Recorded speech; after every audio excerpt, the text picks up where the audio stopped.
कभी कभी जिंदगी आपको उस मोड़ पर ला खड़ा कर देती है जहां अकल, मंतक और साइंस सब जवाब दे जाते हैं और आपकी सारी तालीम, आपका सारा तजुर्बा एक तरफ रह जाता है। आप बेबसी की तस्वीर बने सिर्फ आसमान की तरफ देखते हैं। मेरा नाम शोएब है और मैं आज आपको अपनी जिंदगी की वो कहानी सुनाने जा रहा हूं जिसने मेरी दुनिया को हमेशा के लिए बदल दिया। ये वो कहानी है जिसे सुनकर शायद आपको यकीन ना आए, मगर मेरे और मेरे खानदान के लिए ये ऐसी हकीकत है जिसे हमने अपने खून और आंसुओं से जिया है। ये कहानी मेरे इकलौते बेटे जावियार की है, जो कभी मेरी आंखों का तारा हुआ करता था और आज मेरी आंखों में छुपे खौफ की वजह बन चुका है। बात 7 महीने पुरानी होगी, जब जावियार यूनिवर्सिटी के दूसरे साल में था। हंसता मुस्कुराता, ज़हीन और सेहतमंद नौजवान, दोस्तों में शौकत, पढ़ाई में अच्छा और घर में हम माँ बाप का सहारा। फिर न जाने उसे किसकी नजर लग गई। सब कुछ आहिस्ता आहिस्ता बदलना शुरू हुआ। उस दिन का मंजर आज भी मेरी आंखों के सामने घूमता है। मैं दफ्तर से थका हारा घर लौटा तो मेरी बीवी नादिया ने परेशानी के आलम में बताया कि जावियार की तबीयत ठीक नहीं। मैं उसके कमरे में गया तो वो बिस्तर पर लेटा छत को घूर रहा था। चेहरा जर्द पड़ चुका था और आंखों के गिर्द गहरे हल्के थे। मैंने माथे पर हाथ रखते हुए पूछा, जावियार बेटा, अब कैसी तबीयत है? उसका जिस्म ठंडा यख्त हो रहा था।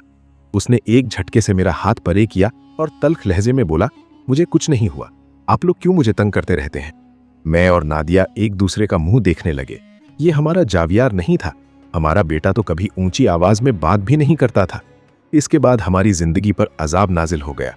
जावियार की भूख हैरत अंगीज तौर पर बढ़ गई। दिन में 5-6 बार खाना खाता, मगर जिस्म सूखता जा रहा था, हड्डियों का ढांचा बनकर रह गया। रातों को उसके कमरे से चीखने की आवाजें आती। हम भाग कर जाते तो वो पसीने में शराबोर, आंखें फाड़े हमें ऐसे देखता जैसे हम कोई अजनबी हों। जब पूछते कि क्या हुआ तो कहता, कुछ नहीं, बुरा ख्वाब देखा था। ये रोज का मामूल बन गया। उसकी नींदें हराम हो गईं और हमारी भी। हमने सोचा शायद पढ़ाई का दबाव है। उसे शहर के सबसे बड़े डॉक्टर के पास ले गए। टेस्ट हुए, दवाइयां शुरू हुई, मगर कोई फर्क ना पड़ा। फिर दूसरे डॉक्टर, तीसरे, न्यूरोलॉजिस्ट, साइकाइट्रिस्ट, मेड के स्पेशलिस्ट, कोई ऐसा मुआलिज नहीं था जिसका दरवाजा हमने ना खटखटाया हो। हर रिपोर्ट नॉर्मल आती। हर डॉक्टर कहता, फिक्र की कोई बात नहीं, बस वहम है, ठीक हो जाएगा। मगर वो ठीक नहीं हो रहा था। दिन ब दिन बिगड़ता जा रहा था। यूनिवर्सिटी जाना छोड़ दिया, दोस्तों से मिलना छोड़ दिया, कमरे में खुद को बंद कर लिया। घंटों अंधेरे में बैठा रहता और कभी कभी खुद से बातें करता। उसकी आवाज बदल जाती, लहजा बदल जाता, जैसे उसके अंदर कोई और बोल रहा हो। हमारी बेबसी और मजबूरी इंतहा को पहुंच चुकी थी। पैसा पानी की तरह बह रहा था और नतीजा शून्य। नादिया सारा दिन नमाज पर बैठी रोती रहती और मैं दफ्तर में लोगों से छुपकर आंसू पहुंचता। हम दुनिया की नजर में खुशहाल थे, मगर अंदर से खोखले हो चुके थे। ऐसे ही एक दिन हमारी पुरानी मासी मरियम, जो हफ्ते में 2 बार सफाई करने आती थी, नादिया को रोता देखकर पास बैठ गई। मरियम एक सादी अनपढ़ औरत थी, लेकिन दुनिया देखी हुई थी। उसने अपनी देहाती जुबान में कहा, बीबी जी, रो रो कर अपनी जान क्यों हलकान करती हो? डॉक्टर, हकीम इन चीजों का इलाज नहीं कर सकते। ये मामला कुछ और लगता है। नादिया ने आंसू पोंछते हुए पूछा, क्या मतलब मरियम, कैसा मामला? मरियम ने इधर उधर देखा और आवाज धीमी करके बोली, बीबी जी, अल्लाह माफ करे, पर मुझे लगता है बच्चे पर किसी ने कुछ करा दिया है। ये कोई आसिफ का साया था। हमारे गांव में भी ऐसा ही हुआ था। आमिर साहब का जवान बेटा बिल्कुल ऐसा ही करता था। और आखिर में मरियम कहते कहते चुप हो गई। उसने जो कहानी सुनाई वो हमारे रोंगटे खड़े करने के लिए काफी थी। उसने बताया कि किस तरह आमिर साहब के बेटे पर उनकी दुश्मनों ने काला इल्म करवा दिया था। वो भी रातों को चीखता था, खाना ज्यादा खाता था और सूखता जाता था। लोग उसे पागल समझते रहे और एक दिन उसने खुद को कमरे में फांसी लगा ली। मरियम बोली, बीबी जी, देर ना करो। हमारे मोहल्ले के कोने पर जो मस्जिद है, वहाँ मौलवी शौकत साहब रहते हैं। बड़े पहुंचे हुए बुजुर्ग हैं। अल्लाह ने उनके हाथ में शिफा रखी है। एक बार उनको दिखा दो। मेरा पढ़ा लिखा जहन ये सब मानने को तैयार नहीं था। मैं इन चीजों को वहम और जहालत समझता था। मैंने नादिया को भी डांटा कि वो इन बातों पर ध्यान ना दे। मगर जब आप हर तरफ से हार जाते हैं, जब आपका अपना खून आपकी आंखों के सामने तड़प रहा हो, तो आप हर उस तिनके को पकड़ने की कोशिश करते हैं जो आपको नजर आए। जावियार की हालत मजीद बिगड़ गई। एक रात उसने चीखते हुए अपनी अलमारी का शीशा तोड़ दिया। उसके हाथ से खून बह रहा था, मगर उसे कोई परवाह नहीं थी। वो कह रहा था, निकलो यहां से, ये मेरा घर है, मैं तुम्हें नहीं छोड़ूंगा। वो किससे बात कर रहा था हमें नहीं मालूम। उस दिन मैं टूट गया। मेरी सारी अकल, मेरी सारी मंतक मेरे बेटे की तकलीफ के सामने हार गई। अगली सुबह मैंने नादिया से कहा, तैयार हो जाओ, हम आज ही मौलवी शौकत साहब के पास जाएंगे। नादिया की आंखों में उम्मीद की हल्की सी किरण चमकी। शाम को हम जावियार को जबरदस्ती गाड़ी में बिठाकर मौलवी साहब के घर पहुंचे। एक छोटा सा सादा घर था जिसके बाहर एक पुरानी तख्ती पर मकामी शिफा खाना लिखा था। अंदर दाखिल हुए तो एक अजीब सी पुरसुकून खुशबू ने हमारा स्वागत किया। सामने एक बुजुर्ग, सफ़ेद दाढ़ी, नूरानी चेहरा, सर पर टोपी और सफ़ेद लिबास में मलबूस तस्बीह पर कुछ पढ़ रहे थे। यही मौलवी शौकत थे। उनके चेहरे पर ऐसा जलाल और वकार था कि उनसे नज़र मिलाना मुश्किल हो रहा था। हमने सलाम किया और बैठ गए। मैंने अपनी सारी कहानी उनके सामने रख दी। वो खामोशी से सुनते रहे। उनकी नज़रें लगातार जावियार पर जमी थी, जो सर झुकाए बैठा था और बेजहनी से अपने पाँव हिला रहा था। जब मैं अपनी बात ख़त्म कर चुका तो मौलवी साहब ने गहरी सांस ली और सिर्फ एक जुमला कहा जिसने हमारे कदमों तले ज़मीन निकाल दी। भाई, तुमने बहुत देर कर दी है। ये जुमला किसी हथौड़े की तरह मेरे सर पर लगा। देर कर दी? इसका क्या मतलब था? क्या अब कुछ नहीं हो सकता? मेरे अंदर खौफ की एक सर्द लहर दौड़ गई। मौलवी साहब की आंखों में मुझे अपने बेटे का मुस्तकबिल नजर आ रहा था। एक ऐसा मुस्तकबिल जो धुंधला, खौफनाक और गैर यकीनी था। हमारी आजमाइश का पहला मरहला खत्म हो चुका था और अब हम एक ऐसी दुनिया में कदम रखने वाले थे जिसके वजूद से हम आज तक इनकारी थे। मौलवी शौकत साहब का वो जुमला, तुमने बहुत देर कर दी है, मेरे दिमाग में गूंज रहा था। मेरे अंदर सवालों का तूफान उठ खड़ा हुआ, लेकिन उनके पुरवकार चेहरे को देखकर कुछ पूछने की हिम्मत नहीं हो रही थी। नादिया ने रोते हुए उनके आगे हाथ जोड़ दिए। मौलवी साहब, खुदा के लिए हमारे बच्चे को बचा लें, हम लुट गए, बर्बाद हो गए। मौलवी साहब ने उसे तसल्ली दी और कहा, अल्लाह मालिक है, हिम्मत रखो बहन, मायूसी कुफ्र है। फिर वो जावियार की तरफ मुतवज्जे हुए। बेटा, यहाँ मेरे पास आओ। जावियार ने गुस्से से उनकी तरफ देखा और वहीं बैठा रहा। उसकी आंखों में एक अजीब सी शैतानी सरकशी थी। मैंने उठकर जबरदस्ती उसे पकड़ा और मौलवी साहब के सामने बिठा दिया। मौलवी साहब ने आंखें बंद की और धीमी आवाज में कुरान पाक की आयतें पढ़ना शुरू कर दी। उनकी आवाज में अजीब सा ठहराव और ताकत थी। फिर उन्होंने जैतून के तेल की छोटी शीशी उठाई, उस पर दम किया और थोड़ा सा तेल अपनी उंगली पर लगाकर जावियार के माथे पर मलने लगे। जैसे ही तेल उसकी चमड़ी से लगा, जावियार ऐसे तड़पा जैसे उसे किसी ने गर्म लोहे से दाग दिया हो। वो एकदम पीछे हटा और जानवर जैसी खौफनाक चीख मारी। उसकी आंखें सुर्ख अंगारा हो गईं और उसका जिस्म कमान की तरह अकड़ने लगा। हम दोनों खौफ से दीवार के साथ लगकर खड़े हो गए। ये मंजर हमारी बर्दाश्त से बाहर था। कौन है तू और क्यों इस मासूम की जान का दुश्मन बना हुआ है? मौलवी साहब ने कड़कधार आवाज में पूछा। उनका लहजा अब नर्म नहीं बल्कि एक हाकिम जैसा था। जावियार के हलक से एक ऐसी आवाज निकली जो उसकी अपनी नहीं थी, एक भारी, कराहती और अजनबी आवाज। निकल जा यहां से बुढ़े, ये मेरा शिकार है, मैं इसे नहीं छोड़ूंगा। मेरा दिल हलक में आ गया। ये क्या हो रहा था? मेरे बेटे के अंदर से कोई और बोल रहा था। मौलवी साहब ने अपनी तिलावत की रफ्तार तेज कर दी। कमरे की फिजा भारी होती जा रही थी। मुझे ऐसा महसूस हो रहा था जैसे किसी ने मेरे सीने पर मनो बोझ रख दिया हो। मैं अल्लाह के हुक्म से तुझे कहता हूं, बता तू कौन है और यहां क्या कर रहा है? मौलवी साहब ने ऊंची आवाज में कहा। जावियार के जिस्म को एक शदीद झटका लगा और वो हंसा, एक ऐसी हंसी जिसे सुनकर रूह कांप जाए। मेरा नाम रईस है और मैं अपना इंतकाम लेने आया हूं। इस लड़के के बाप दादा ने हमारे खानदान को बर्बाद किया था। उन्होंने हमारे घर पर कब्जा किया, हमारे बच्चों को बेघर किया। अब मैं इसकी नस्ल को बर्बाद करूंगा। मैं सन्न रह गया। हमारे बाप दादा? हम तो नस्लों से इसी शहर में रह रहे थे। हमारा तो कोई आबाई गांव भी नहीं था जहां जमीन जायदाद का कोई झगड़ा हो। मैंने कांपती आवाज में कहा, ये क्या कह रहा है? हमने किसी के साथ कुछ नहीं किया, ये झूठ बोल रहा है। वो वजूद फिर हंसा। इंसान बड़े भूलने वाले होते हैं। तुम भूल गए, लेकिन हम नहीं भूले। आज से 50 साल पहले तुम्हारे दादा ने जो किया था, उसका हिसाब अब उसका पोता देगा। मौलवी साहब ने गुस्से से कहा, एक बेगुनाह से बदला लेना शैतानी काम है। अल्लाह के गजब से डर, निकल जा इसके जिस्म से, वरना मैं तुझे जलाकर राख कर दूंगा। तू मुझे जलाएगा? उस आवाज में तमस्खुर था। तेरी क्या औकात है? हम आग से ही बने हैं। जा, जो करना है कर ले। मैं यहीं हूं और इसकी जान लेकर ही जाऊंगा। ये मौलवी साहब और उस नादीदा मखलूक के दरमियान एक खुली जंग थी। मौलवी साहब आयात पढ़ते जाते और जावियार का जिस्म तड़पता रहता। कभी वो चीखता, कभी गालियां बकता और कभी ऐसी जबान में बोलता जो हमारी समझ से बाहर थी। तकरीबन 1 घंटे की इस कश्मकश के बाद जावियार का जिस्म ढीला पड़ गया और वो बेहोश होकर गिर पड़ा। मैं और नादिया भागकर उसके पास गए। मौलवी साहब भी पसीने में शराबोर थे। उन्होंने पानी पिया और कहा, यह कोई आम जिन नहीं है, ये बहुत ताकतवर और जिद्दी है। इसका ताल्लुक जिन्नात के किसी पुराने कबीले से लगता है और ये किसी गहरे इंतकाम की आग में जल रहा है।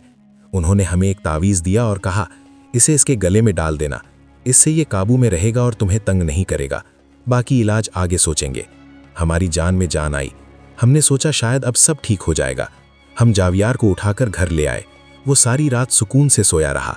अगली सुबह जब वो उठा तो काफ़ी बेहतर लग रहा था। उसने नाश्ता किया और हमसे नॉर्मल अंदाज में बात भी की। हम खुशी से फूले नहीं समा रहे थे।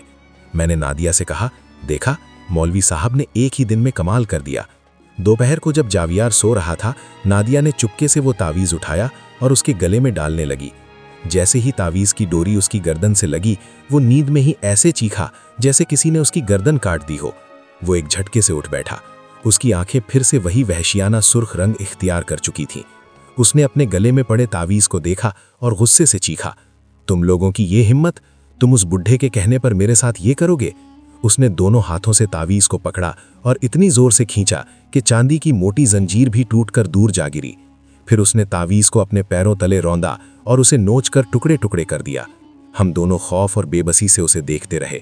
हमारी उम्मीदों का महल एक ही लम्हे में ज़मीन बोस हो गया था। वो मखलूक अब पहले से कहीं ज़्यादा गुस्से में थी। उस रात उसने घर में जो तूफान मचाया वो मैं बयान नहीं कर सकता। उसने कमरे की हर चीज तोड़ फोड़ दी, बर्तन फेंके और हमें गालियां दी। हमने खुद को दूसरे कमरे में बंद कर लिया और सारी रात उसकी चीखें और चीजें टूटने की आवाजें सुनते रहे। अगली सुबह हम फिर मौलवी साहब के पास थे। हमारी हालत देखने लायक थी। मौलवी साहब ने हमारी बात सुनी तो उनके माथे पर भी तशवीश की लकीरें उभर आईं। उन्होंने कुछ देर सोचा और फिर कहा, मैंने कहा था ना, ये बहुत जिद्दी है, इसने मेरा हिसार तोड़ दिया है। अब हमें बड़ा अमल करना पड़ेगा। कैसा अमल मौलवी साहब? मैंने डरते डरते पूछा। इस मखलूक को इसके जिस्म से निकालकर किसी और चीज में कैद करना होगा, उन्होंने कहा। इसके लिए हमें एक खास अमल करना होगा जो जुमेरात की रात को ही हो सकता है। उन्होंने हमें एक अजीब सी तरकीब बताई। बोले, जुमेरात को बाजार से एक बड़ा ताज़ा और बेदाग कद्दू खरीद कर लाना। रात को जब जावियार सो जाए तो ये कद्दू उसके सिरहाने उसके पहलू में रख देना। बस ध्यान रहे कि पूरी रात ये कद्दू उसके जिस्म से मस होता रहे। सुबह उठकर जावियार को और इस कद्दू को दोनों को मेरे पास ले आना। ये सुनकर हमारा दिल दहल गया। एक सब्जी एक कद्दू से क्या होगा? मेरे जहन में फिर शकू को शुभात ने सर उठाया, मगर अब हमारे पास कोई और रास्ता नहीं था। हमने हाँ कर दी। जुमेरात आने में 2 दिन बाकी थे। ये 2 दिन हमने कैसे गुजारे ये हम ही जानते हैं। हर लम्हा एक कयामत था। जावियार का गुस्सा और वहशत बढ़ती जा रही थी। हमें डर था कि कहीं जुमेरात की रात आने से पहले ही वो हमें या खुद को कोई नुकसान न पहुंचा ले। हम एक ऐसे दुश्मन से लड़ रहे थे जो नजर नहीं आता था, जो हमारे अपने बेटे के जिस्म में छुपा हुआ था और जो हमसे हमारा सब कुछ छीन लेना चाहता था। हमारी आखिरी उम्मीद अब इस जुमेरात की रात और एक आम सी नजर आने वाली कद्दू से वाबस्ता थी।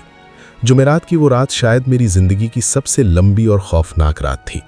दिन भर मैं और नादिया दुआएं पढ़ते रहे, सदका खैरात किया और अल्लाह से रहम की भीख मांगते रहे।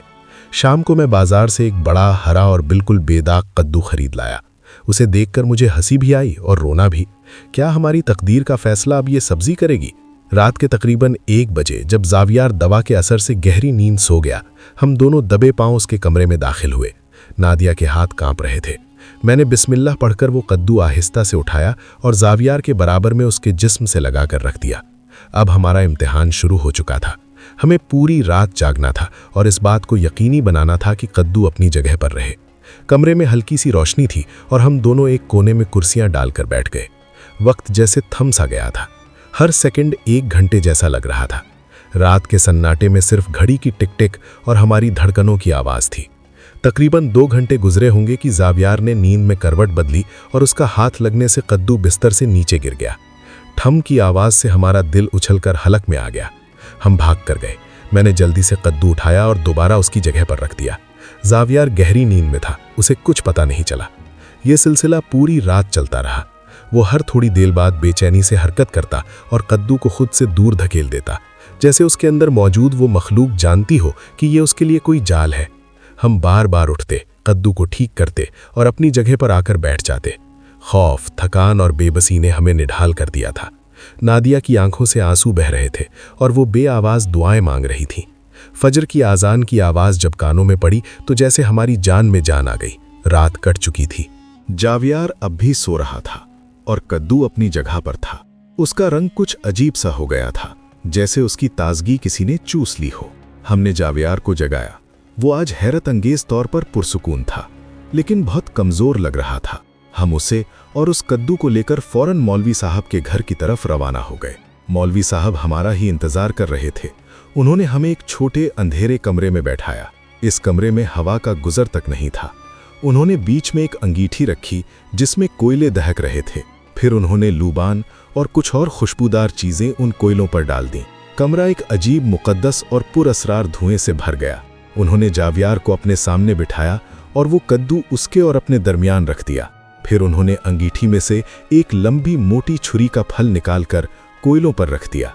वो छुरी को तब तक गर्म करते रहे जब तक वो लोहे की तरह सुर्ख नहीं हो गई। ये मंजर देखकर मेरी और नादिया की चीखें निकलने वाली थीं, मगर मौलवी साहब ने हमें खामोश रहने का इशारा किया। उन्होंने आंखें बंद करके बुलंद आवाज में कुरान की वो आयात पढ़नी शुरू की जो अजाब और कहर से मुताल्लिक थीं। उनकी आवाज में ऐसा जलाल था कि कमरे की दीवारें हिलती हुई महसूस हो रही थीं। जावियार का जिस्म फिर से अकड़ना शुरू हो गया। उसकी आंखें बंद थीं, मगर उसका पूरा जिस्म बुरी तरह कांप रहा था, जैसे उसे बिजली के झटके लग रहे हों। अचानक उसके हलक से वही शैतानी आवाज निकली, नहीं, छोड़ दे मुझे, मैं चला जाऊंगा, मुझे माफ कर दो। मौलवी साहब ने चीख कर कहा, अब माफी का वक्त गुजर चुका है शैतान, तूने बहुत जुल्म किया है, अब अपनी सजा भुगतने के लिए तैयार हो जा। ये कहते ही उन्होंने दहकती हुई सुर्ख छुरी अंगीठी से उठाई।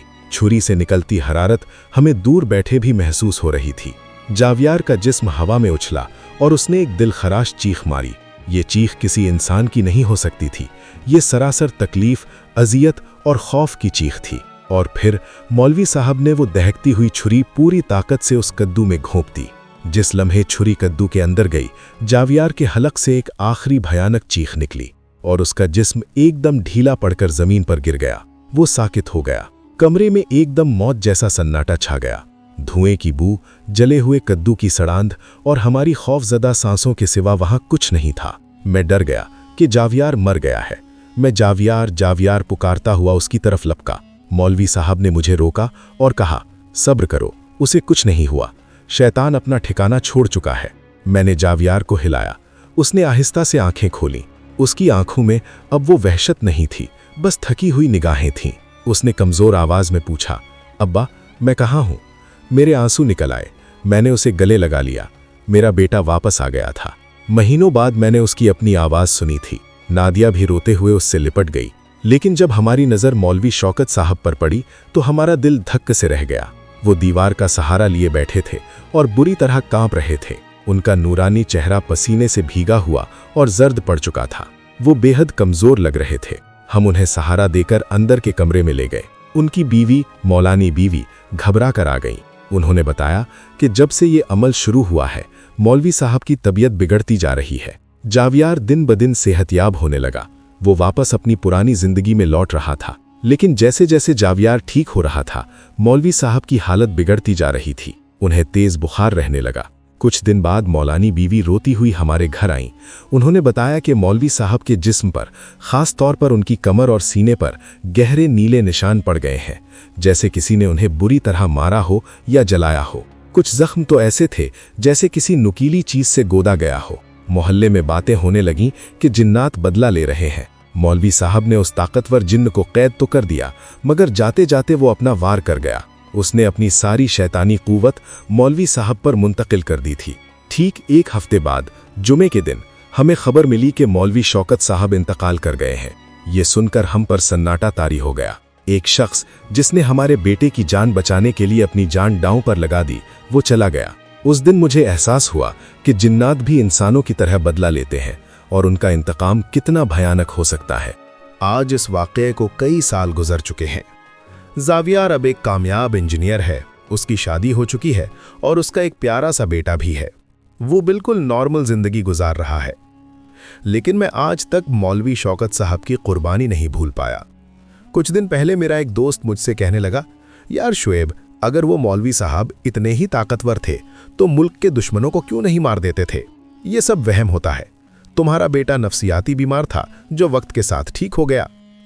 उसकी बात सुनकर मैं खामोश हो गया। मैं उससे बहस नहीं कर सकता था।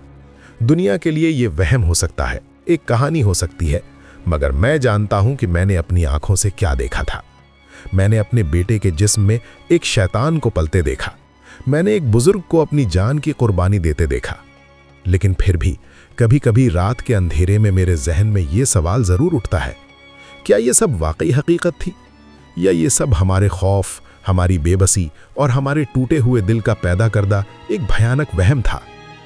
इस सवाल का जवाब शायद मुझे कभी नहीं मिलेगा, और शायद मैं जानना भी नहीं चाहता। उम्मीद है कि आपको आज की ये कहानी पसंद आई होगी।